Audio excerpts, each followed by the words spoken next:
we talk about how can you find likes on your Audiomack app.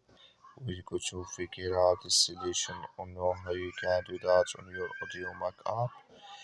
So all you have to do, so you just follow this ways, then it's going to work with you. All you have to do, you just go down here, click here on my library down here.